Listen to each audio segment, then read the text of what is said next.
Galera do programa No Ponto, estou aqui no centro de Aracaju para gravar essa matéria muito bacana falando sobre direito do consumidor, seus direitos, certo? E os meus também. Então nós vamos ter uma entrevista bacana com a doutora Júlia Barreto e você tem que ficar ligado. Programa No Ponto. Valeu!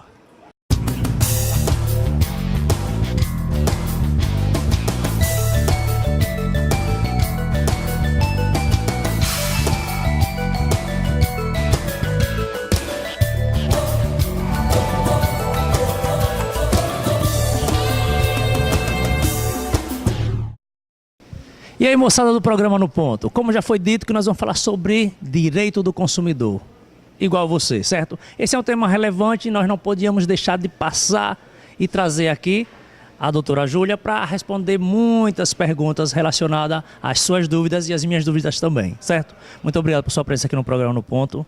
Obrigada também. Então, vamos às perguntas. Nós fizemos uma enquete dentro da nossa produção e as pessoas tinham muitas dúvidas, muitas chateações que sofreram nas lojas, e eu queria começar sabendo de você o seguinte: a porcentagem dos consumidores que conhecem seus direitos. Então, hoje as pessoas estão bastante ativas na busca, na proteção dos seus direitos, com a possibilidade de se entrar nos juizados especiais, que é onde se tem uma facilidade de acesso pelo consumidor através da busca dos seus direitos, até mesmo sem o advogado. O cliente pode entrar desacompanhado de um advogado, o consumidor que se sentiu lesado, em qualquer situação de consumo, ele pode ir buscar os seus direitos no juizado especial sem a presença de um advogado. Mas a depender do tipo do dano que ele tenha sofrido, que pode ser na seara do direito do consumidor, como também pode ser na seara do direito civil, porque alguns constrangimentos eles ultrapassam o direito do consumidor, não só estão envolvidos no direito do consumidor, mas também no direito civil.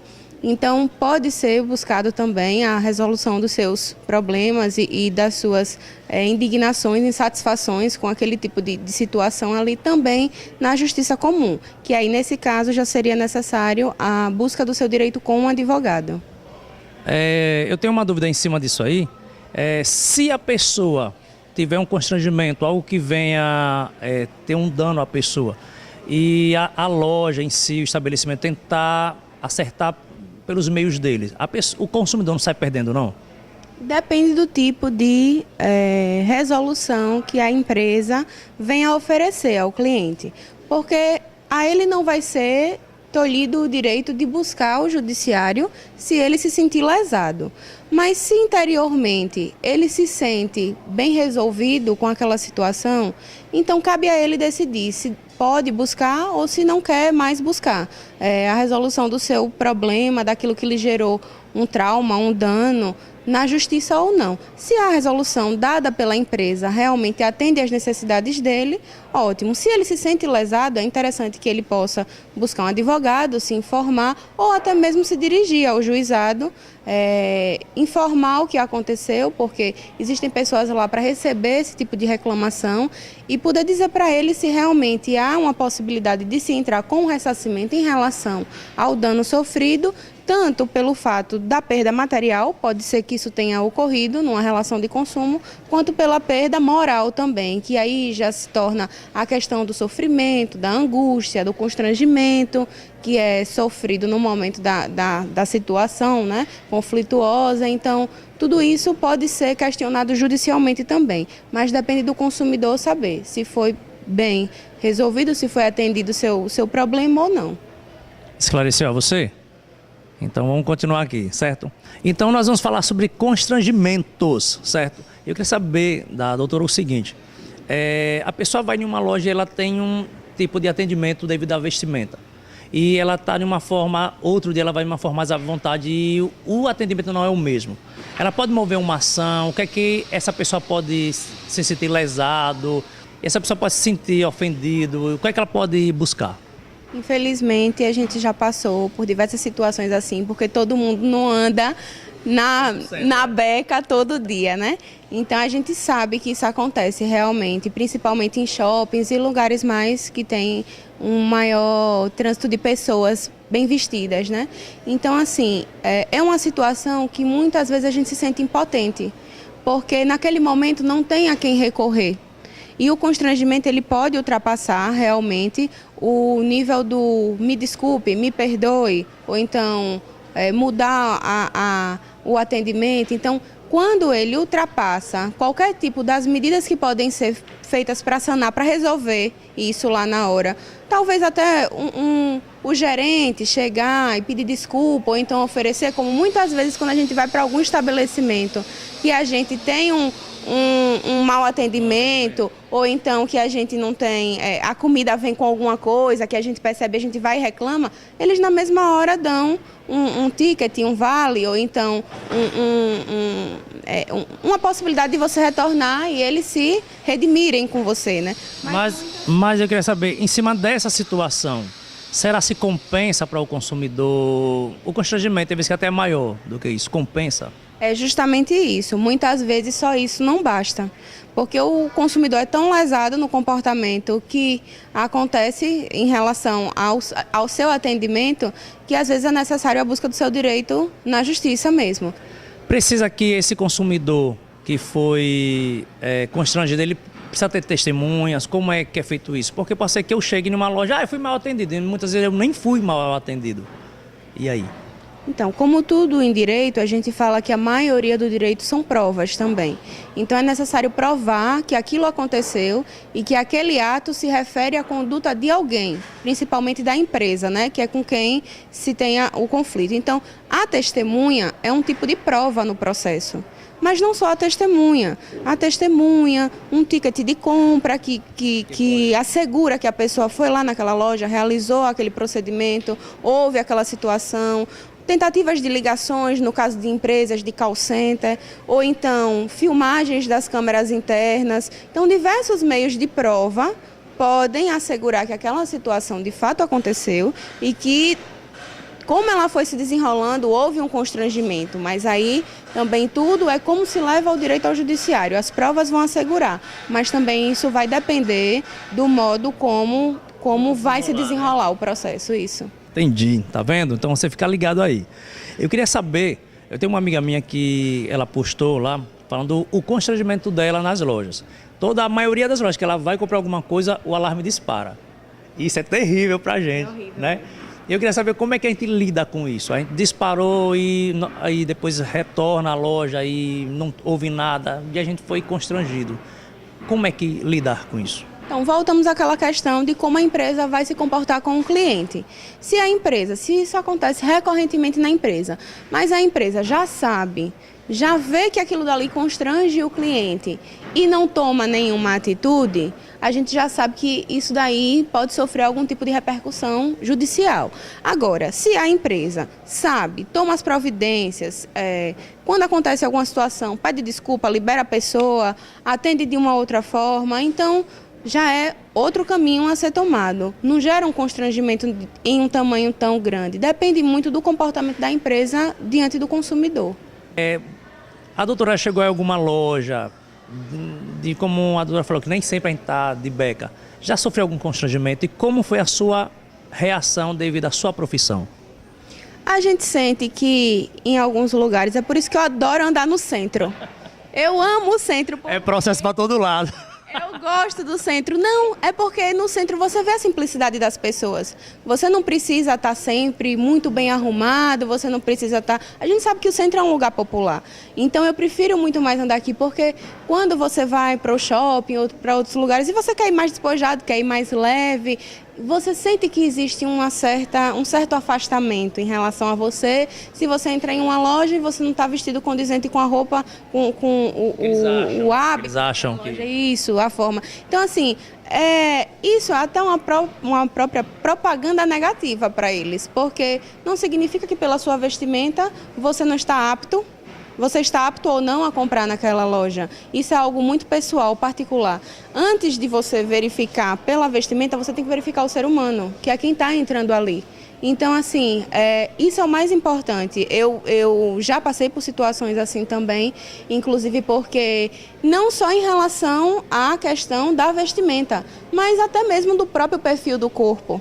Quantas vezes mulheres sabem disso? Quantas vezes a gente entra em uma loja e a própria vendedora diz, não, essa daí não vai ficar boa em você, ou essa vai ficar boa. Então, entende? A vontade de processar, fazer alguma coisa.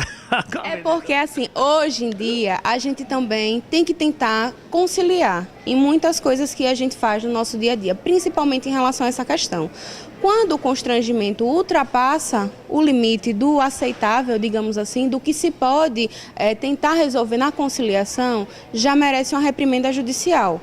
Porque a empresa, o próprio direito do consumidor, ele assegura que o consumidor precisa ser protegido das atitudes das empresas que ele não pode controlar. Então, o Código de Defesa do Consumidor é um código para o consumidor e não para a empresa, é uma proteção para ele. Então, quando acontece qualquer tipo de situação que ela é levada à justiça, é de caráter educativo também, porque aquela empresa ela não vai ser reincidente naquelas condutas, é pelo menos uma tentativa de que ela não seja reincidente naquelas condutas através da própria indenização que ela pode vir a sofrer, a depender da conduta que ela pratique com o consumidor. Que bom. Então vocês pegaram aí as dicas aí da doutora aí, que isso é muito sério, certo? Eu quero saber o seguinte, muitas vezes a gente chega em alguma loja e voltando, mesmo se você estiver bem arrumado, não existe aquele segurança lhe rodeando por ali para ver alguma coisa. Isso realmente causa constrangimento. O que é que a gente pode fazer? O que é que a gente pode... Tem um tempo limite para ele ficar ali do lado? Ou se ele quer ser nosso segurança particular, como é isso? Às vezes dá vontade, né, de falar isso, mas é uma situação assim, bastante desagradável, porque a gente se sente até como se tivesse uma babá do nosso lado, né, para evitar que a gente fizesse qualquer coisa errada. E enquanto, na verdade, eles têm que estar à disposição da gente para evitar que qualquer coisa aconteça, né, em relação à nossa segurança. E não, tanto ele está lá para a empresa, para assegurar todo o patrimônio da empresa, mas também em relação à segurança do consumidor. Porque qualquer coisa que aconteça no interior de uma empresa e que tenha sido gerado pela empresa, é responsabilidade dela.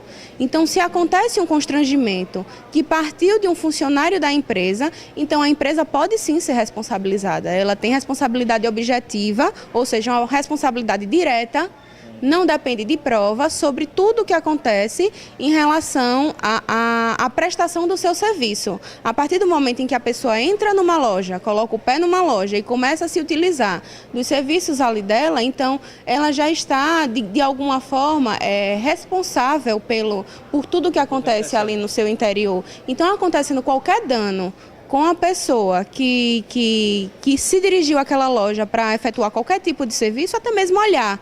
Então, a empresa também tem que se responsabilizar, seja pelo funcionário, seja por qualquer objeto que tenha causado um dano à pessoa. Então, tudo isso a empresa também tem que ter muito cuidado, porque qualquer coisa que seja responsabilidade da empresa, ela que vai ter que arcar com os prejuízos. Então, a empresa fica ligada aí, né?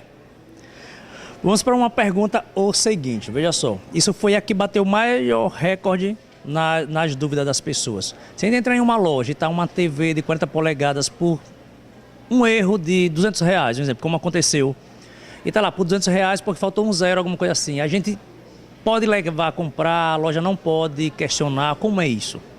Pode sim, porque a empresa é responsável pela oferta que ela disponibiliza no mercado. Então, se no aviso tem que a televisão custa R$100, a TV vai ter que ser levada por R$100. A pessoa pega o panfleto que mostra isso. Uma foto, alguma coisa assim? Sim, e leva até o gerente, ou então até quem for responsável por fazer a compra efetivamente, a venda, aliás, efetivamente.